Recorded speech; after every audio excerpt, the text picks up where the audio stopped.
नमस्कार, स्वागत है आपका आज के ताजा और बड़ी समाचारों में। तो आइए जानते हैं खबरों को एक एक करके।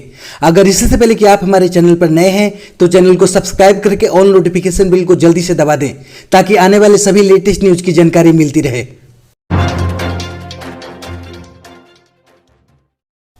पश्चिम बंगाल चुनाव में बीजेपी जीती तो कौन मुख्यमंत्री होगा, दिलीप घोष ने दिया बड़ा बयान। जी हां, आपको बता दें कि पश्चिम बंगाल बीजेपी अध्यक्ष दिलीप घोष ने विश्वास जताया है कि राज्य में अगली सरकार भगवा पार्टी की ही बनेगी। उन्होंने बीजेपी के पक्ष में मजबूत लहर होने का दावा किया है। दिलीप घोष ने कहा है कि बीजेपी के जीतने की स्थिति में जरूरी नहीं है कि कोई नवनिर्वाचित विधायक ही मुख्यमंत्री बने। मेदिनीपुर से सांसद दिलीप घोष ने दावा किया कि पार्टी के पक्ष में पैदा हुई मजबूत लहर विधानसभा चुनाव के अंतिम चरण के मतदान तक रहेगी। उन्होंने कहा कि पहले चरण के मतदान के बाद सिर्फ बीजेपी ही अपनी जीत को लेकर आश्वस्त हैं, जबकि तृणमूल कांग्रेस और उसके नेता हताश हैं। जैसे जैसे चुनाव आगे बढ़ेगा वैसे वैसे बीजेपी के पक्ष में माहौल और मजबूत होता जाएगा और तृणमूल कांग्रेस के कार्यकर्ताओं को हार का एहसास होता चला जाएगा। आपको बता दें कि पार्टी के जीतने की स्थिति में दिलीप घोष मुख्यमंत्री पद के प्रबल दावेदारों में से एक हैं। यह पूछे जाने पर कि बीजेपी की चुनाव जीतने की स्थिति में क्या नवनिर्वाचित विधायकों में से ही कोई मुख्यमंत्री होगा, इस पर उन्होंने कहा कि इस बारे में कोई भी फैसला पार्टी ही करेगी। यह जरूरी नहीं है कि नवनिर्वाचित विधायकों में से ही कोई मुख्यमंत्री बने। उन्होंने ममता बनर्जी का हवाला देते हुए कहा कि जब ममता जी मुख्यमंत्री बनी थी तब वह विधायक नहीं थी। महंगे अनाज से आम आदमी को मिलेगी राहत, आईजीसी ने जारी किया अनाज उत्पादन का अनुमान। जी हां, आपको बता दें कि दुनिया भर में इस साल अनाजों का रिकॉर्ड उत्पादन होने की संभावना है, जिससे कोरोना काल में कृषि उत्पादों की महंगाई पर लगाम लगेगी। अंतर्राष्ट्रीय बाजार में गेहूं, चावल, मक्का समेत कई अन्य एग्री कमोडिटी की कीमतों में नरमी आई है। भारत में भी इस साल खाद्यान्नों का रिकॉर्ड उत्पादन होने का अनुमान है। इंटरनेशनल ग्रेस काउंसिल के ताजा अनुमान के अनुसार अनाजों का वैश्विक उत्पादन वर्ष 2021-22 में 2.28 अरब टन से ज़्यादा रह सकता है।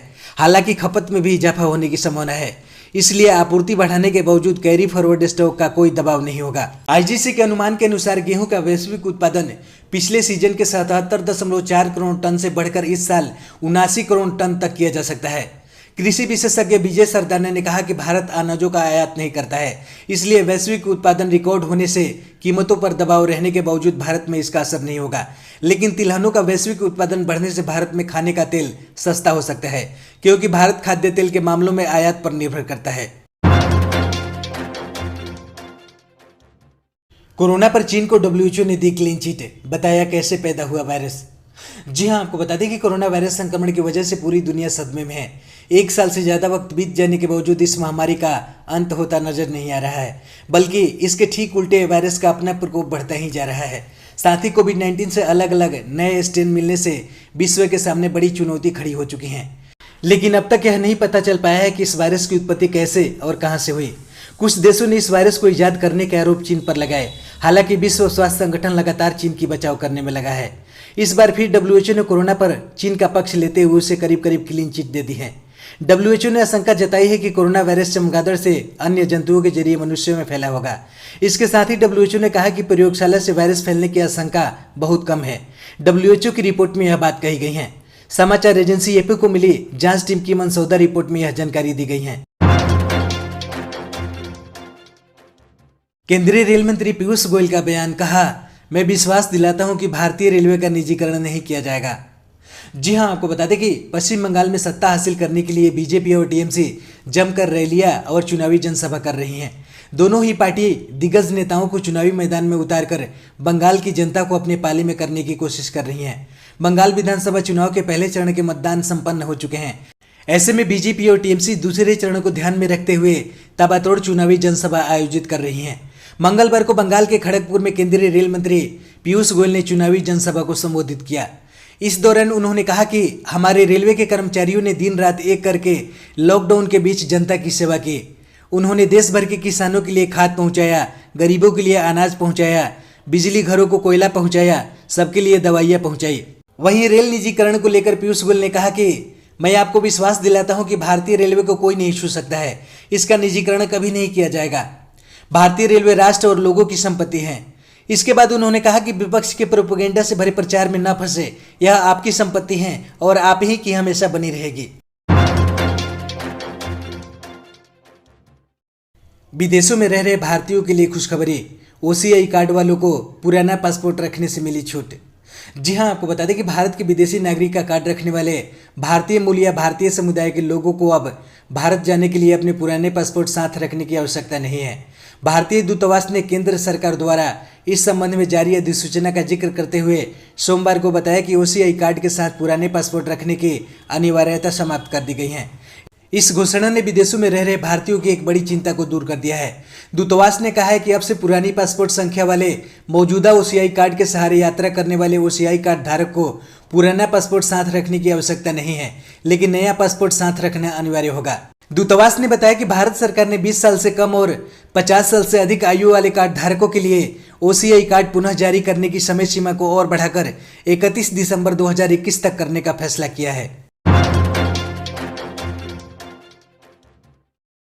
सोने के साथ साथ चांदी के भी कीमतों में आई गिरावट।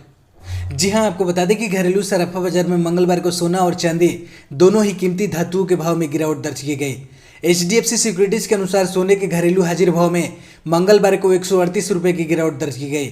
इस गिरावट से सोने का भाव 44,113 रुपये प्रति 10 ग्राम पर रह गया। सिक्योरिटीज के अनुसार वैश्विक स्तर पर कीमतों में गिरावट के चलते घरेलू स्तर पर भाव में गिरावट आई है। गौरतलब है कि पिछले सत्र में सोना 44,251 रुपये प्रति 10 ग्राम पर बंद हुआ था। सोना के साथ साथ चांदी के भी हाजिर भाव में गिरावट दर्ज की गई है। चांदी में 320 रुपये प्रति किलोग्राम की गिरावट दर्ज की गई है। इस गिरावट से चांदी का भाव 63,212 रुपये प्रति किलोग्राम पर रह गया है। गौरतलब है कि चांदी पिछले सत्र में 63,532 रुपये प्रति किलोग्राम पर बंद हुई थी। 1 अप्रैल से 45 साल से अधिक उम्र वाले लोगों को लगेगी वैक्सीन। जी हां, आपको बता दें कि देश में बढ़ते कोरोना वायरस मामलों के बीच 1 अप्रैल से 45 साल से अधिक उम्र वाले लोगों का टीकाकरण अभियान शुरू होने जा रहा है। अभी तक 60 साल से अधिक उम्र वाले बुजुर्गों और 45 साल से ज़्यादा उम्र के लोग जिन्हें गंभीर बीमारियां हैं, उन्हें टीका लगाया जा रहा है। सरकार ने जल्द से जल्द बड़ी आबादी का टीकाकरण करने के उद्देश्य से हाल ही में यह कदम उठाया है। अब कोई भी शख्स जिसकी उम्र 45 साल से ज़्यादा है, वह वैक्सीन की डोज लगवा सकेगा। वैक्सीनेशन के लिए लोग ऑनलाइन भी रजिस्ट्रेशन करवा सकते हैं और अस्पताल में भी जाकर टीका लगवा सकते हैं। जिन लोगों की उम्र 45 साल से अधिक हैं, वे 2 तरीकों से वैक्सीनेशन अभियान में शामिल हो सकते हैं। केंद्रीय स्वास्थ्य सचिव राजेश भूषण ने इन दोनों तरीकों के बारे में जानकारी दी है। उन्होंने बताया कि कोविन की वेबसाइट के जरिए एडवांस में अपॉइंटमेंट ली जा सकती है।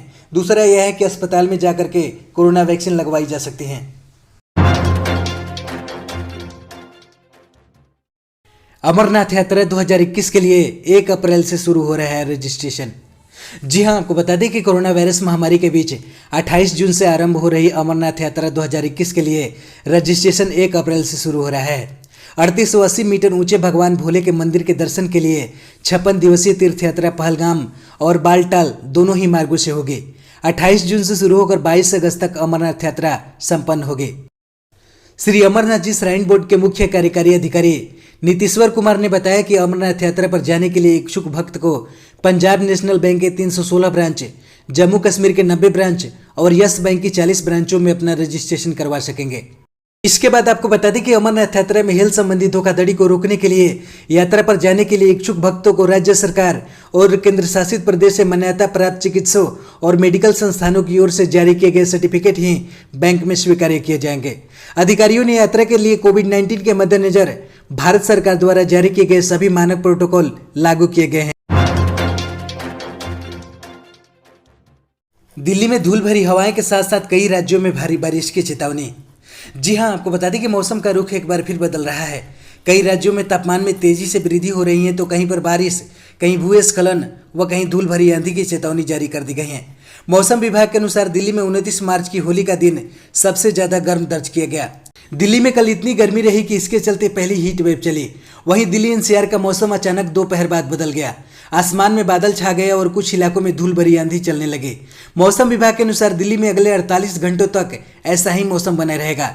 40 किलोमीटर प्रति घंटे की रफ्तार से हवाएं चलेगी। हालांकि इस बदले मौसम से लोगों को गर्म से राहत मिली। मौसम विभाग के मुताबिक दिल्ली सहित गंगा के मैदानी क्षेत्रों में अगले 2-3 दिनों में उत्तर पश्चिम दिशा से तेज धूल भरी हवाएं चलेगी। भारतीय मौसम विभाग ने चेतावनी जारी की है कि पूर्वोत्तर राज्यों असम, मेघालय, त्रिपुरा और मिजोरम में भारी बारिश हो सकती है। मौसम विभाग ने भविष्यवाणी की है कि 1 अप्रैल तक 40-50 किलोमीटर प्रति घंटे की रफ्तार से तेज हवाएं चलने के साथ भारी बारिश हो सकती हैं। हमारे चैनल पर बने रहने के लिए बहुत बहुत धन्यवाद।